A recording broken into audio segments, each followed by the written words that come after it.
दम माने इंद्रियों को निग्रह करना, इंद्रियों को दमन करना।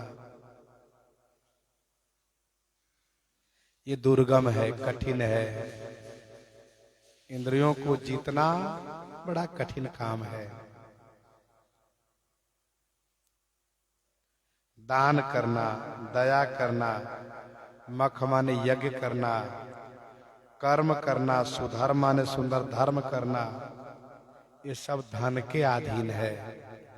पर्याप्त धन हो और पवित्र धन हो तब जाकर के दान किया जा सकता, दया की जा सकती, यज्ञ किया जा सकता, कर्म धर्म किया जा सकता है। तप तीरथ साधन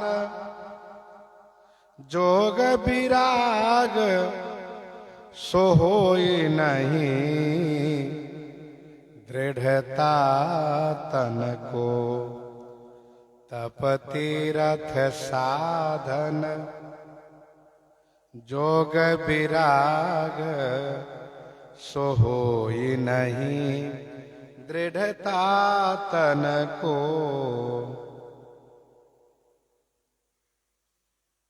अब तपस्या करने के लिए क्या होना चाहिए? तप।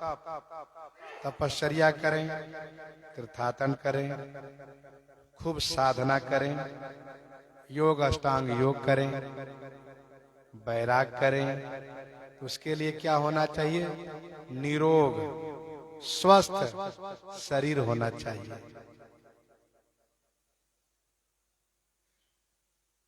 खूब तीर्थाटन हो, खूब परिक्रमा हो और चेहरे पर मलिनता ना आवे, स्वस्थ रहे।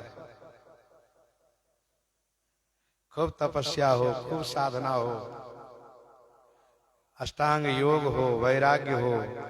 बाबा कहते हैं इसके लिए तन सुदृढ़ नहीं है, होई नहीं दृढ़ता तन को। तन की दृढ़ता नहीं है तो होगा कैसे? थोड़ा सा करते हैं, बीमार हो जाते, छूट जाता है।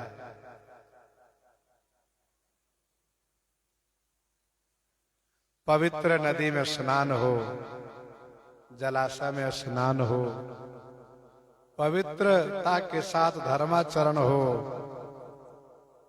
इसके लिए शरीर सुदृढ़ होना चाहिए। कलिकाल कराल में राम कृपाल यह अवलंब बड़ो मन को। कलिकाल कराल में राम कृपाल यह अवलंब बड़ो मन को। इस कराल कलिकाल में हे कृपालु श्री राम जी, इस मन को बड़ा अवलंब है, इस मन को बड़ा सहारा है।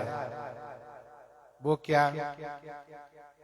कहा तुलसी सब संयमहीन सबई एक नाम आधार सदा जन को।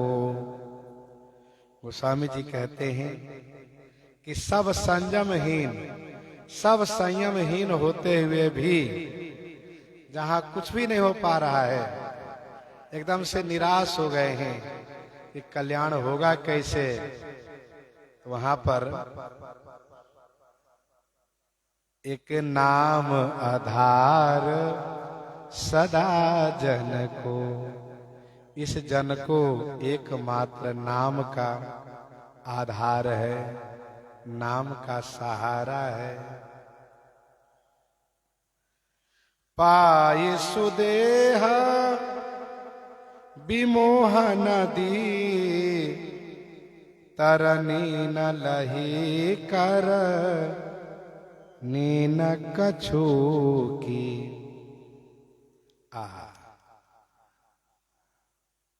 विमोह नदी से पार होने के लिए सुदेह रूपी तरनी पाई, सुंदर देह रूपी तरणी माने नौका को पाकर भी ना लही। क्या ना लही? विमोह नदी से पार करके शोभा न लही, भक्ति न लही, नहीं पाए। करनी न कछु की, और कुछ शुभ कर्म नहीं किए, शुभ करनी नहीं की। राम कथा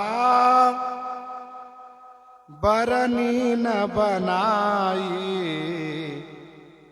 सुनी न कथा प्रहलाद न ध्रुव की। श्री राम कथा बरनी न बनाई, बना करके सजा करके श्री राम कथा नहीं कही, और प्रहलाद और ध्रुव की कथा भी नहीं सुनी। श्री प्रहलाद जिन्होंने नाम के प्रति विश्वास कर लिया, कब? जब कुम्हार ने आवे में उस प्रज्वलित धधकती हुई अग्नि से बिल्ली के बच्चे को बचाने के लिए नाम का संकीर्तन शुरू किया था, और प्रहलाद जी ने प्रश्न किया था, क्या आवे में इस धधकती हुई अग्नि से बिल्ली के बच्चे बच जाएंगे? तो उन्होंने कहा था, नाम में वो शक्ति है कि ये संभव है। प्रहलाद जी ने कहा कि सारे नगर के लोग, संसार के लोग, सारी दुनिया मेरे पिता के नाम को जपती है। हिरण्यकश्यप भगवान, तुम दूसरे भगवान को जपते हो। तो उन्होंने कहा कि आपके पिता नकली भगवान है, बुरा मत मानिए, असली भगवान तो परमात्मा है, ब्रह्म है। और सुनो, मुझे डर नहीं आपके पिताजी का, मैं तो भगवान का नाम लेता हूं। प्रहलाद जी ने कहा, यदि ये बिल्ली के बच्चे बच गए तो हम भी भगवान के ही नाम लेंगे। ठीक। उनके सामने आवे खोले गए, मट्टी के पात्र सब पके हुए थे, बिल्ली के बच्चे उसमें खिलखिला रहे थे, प्रसन्न थे, स्वस्थ थे, सुरक्षित थे।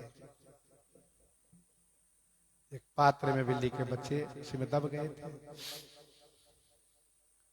प्रहलाद जी ने निर्णय कर लिया कि तो मैं भी अब नाम का ही आश्रय लूंगा, और उन्होंने निष्ठा किया, राम नाम जपताम कुतो भयम, सर्वताप समनैक भेषजम, पश्यतात मम गात्र सन्निधौ, पावकोपि सलिलायते धुना। ये नाम महाराज है।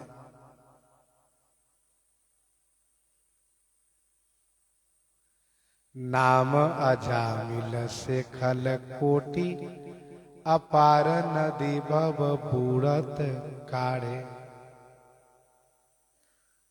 ये नाम महाराज है।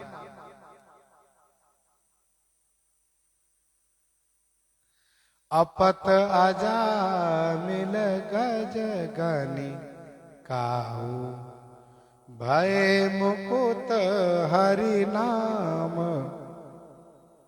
प्रभाव।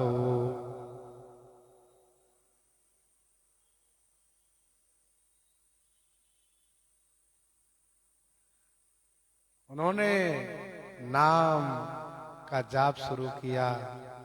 गुरुकुल में विद्या पढ़ करके विद्या के सार भाग को ग्रहण करके भजन स्वीकार किया। हिरण्यकश्यप ने विरोध किया, पर आपने उनकी बात को नहीं माना। एक तरफ भक्ति, दूसरी तरफ राज्य। उन्होंने भक्ति को स्वीकारा, राज्य को त्यागा। परिणाम यह हुआ कि भक्ति के प्रभाव से राज्य भी मिला, और जो विरोध के जीवन भर वह मारे भी गए। ध्रुव जी महाराज उत्तानपाद की 2 रानी हैं, सुनीति और सुरुचि। सुनीति से ध्रुव का जन्म होता है, सुरुचि से उत्तम का जन्म होता है। महाराज का सर्वाधिक प्रेम सुरुचि के प्रति रहता है, सुनीति को वह उपेक्षा करता है। हमारे आपके जीवन की कहानी भी कुछ ऐसी ही है। हमारी जो चाहना है यही तो उत्तान पाद है, उत्तान पाद। और हम जो उत्तम बनना चाहते हैं, और हमारी जो उत्तान पाद की स्थिति है उसकी भी दो स्त्री है, सुंदर नीति और सुंदर रुचि। लेकिन उत्तान पाद जो होता है नीति को उपेक्षा करता है, सुरुचि की चाह करता है। नीति का पुत्र ध्रुव होता है, रुचि का पुत्र उत्तम होता है। अब हुआ क्या, महाराज राजसभा में बैठे थे, पास में सुरुचि बैठी थी, गोद में उत्तम बैठा था। ध्रुव अपने मित्रों के साथ सभा में गए, पिता की गोद में बैठना चाहा। सुरुचि ने डांटा, सुनो, तुम भले ही राजा के बेटा हो, परंतु इस गोद के अधिकारी तुम नहीं हो और न राज्य के अधिकारी हो। क्यों? इसलिए कि तुम्हारा जन्म मेरे उदर से नहीं हुआ है, तुम अभागिन सुनीति के गर्भ से जन्म लिए हो। इसलिए जाओ, यदि तुम राज सिंहासन और राजा के गोद में बैठने की कामना करते हो तो तपस्या करो, भगवान को मनाओ कि तुम्हारा जन्म मेरे उदर से हो, तब जाकर के तुम इसके अधिकारी बनोगे। यह बात ध्रुव जी को छू गई, लग गई, और सिसकते हुए वे आए वापस। रोते हुए देख करके सुनीति ने पूछा, उनके साथ में दासी भी गई थी, दासी ने सारी बातें बताई। तो पहले तो सुनीति जी अपने आप का अभागिन मान करके रोने लग गई। फिर उन्होंने धैर्य धारण किया और कहा, बेटा बुरा मत मानो, सुरुचि ने ठीक ही कहा है।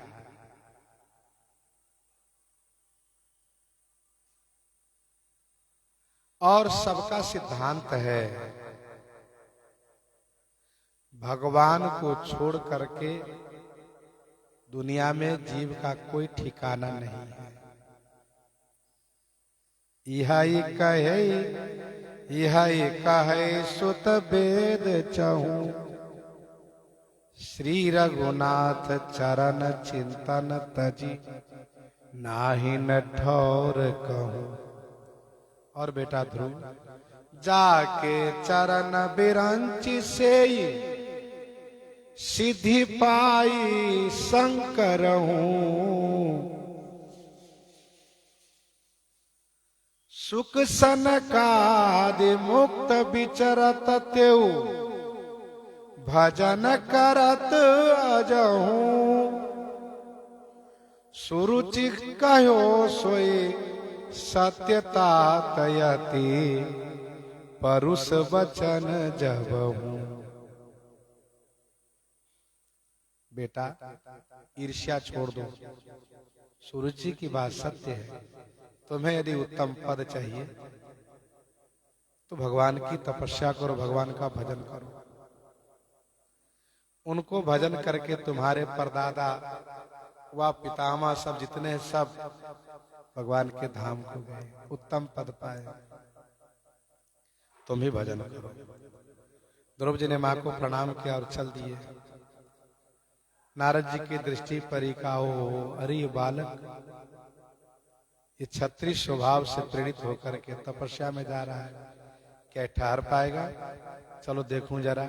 नारद जी ने आकर के पूछा, बेटा ध्रुव कहाँ जा रहे हो?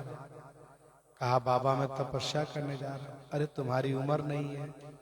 कहा, मैं फिर भी तपस्या करने जा रहा हूँ। क्यों?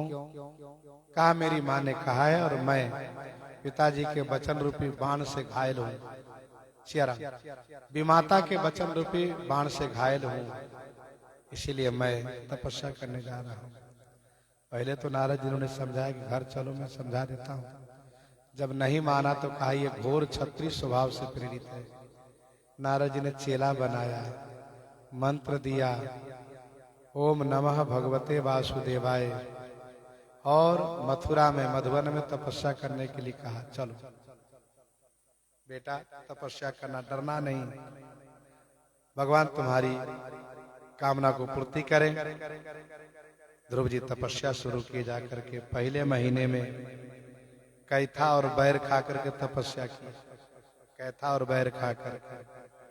दूसरे महीने में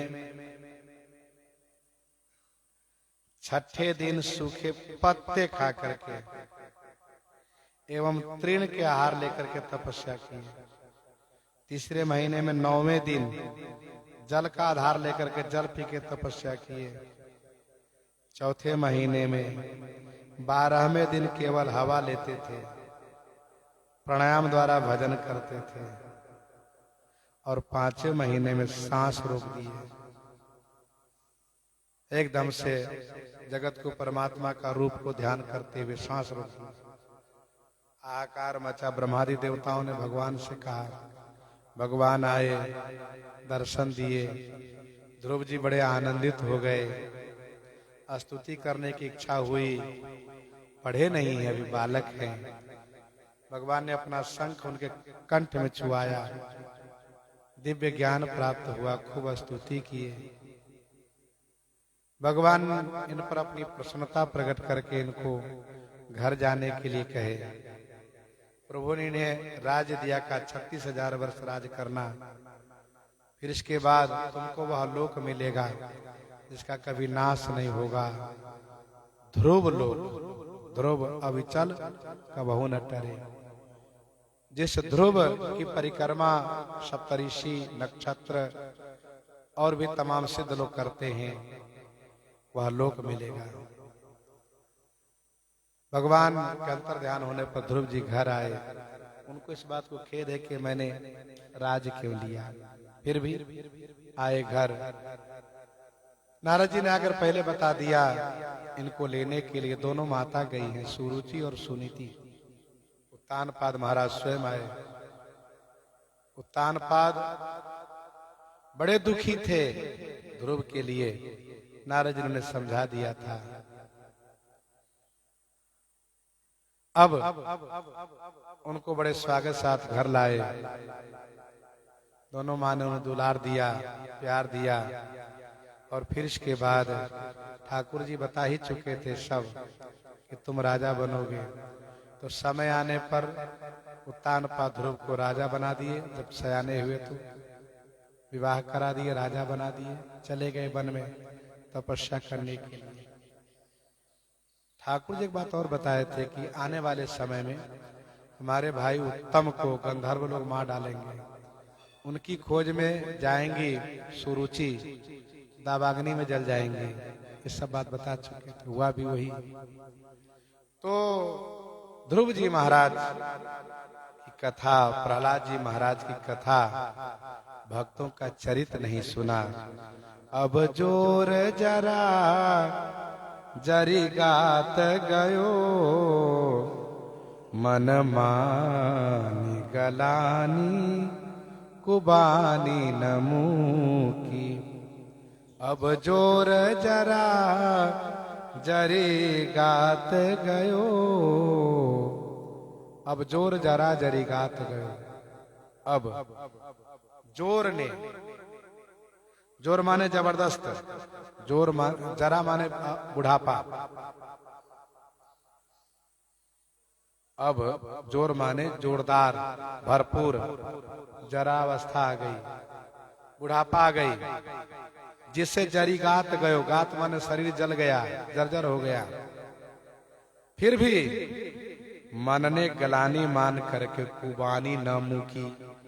मन ने गलानी मान करके, कुबानी माने बुरी आदत को, बुरे स्वभाव को, बुरी वाणी को नहीं त्यागा।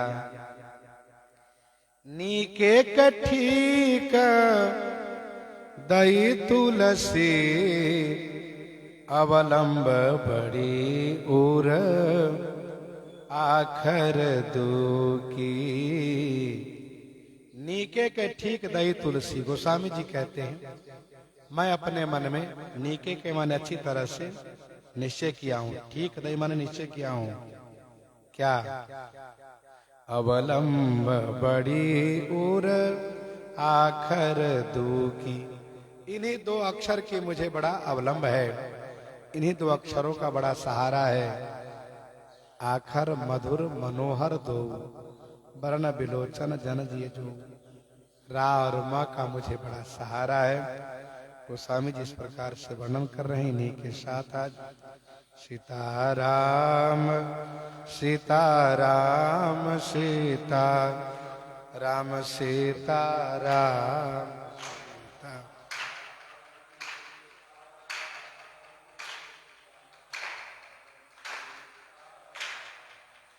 सीता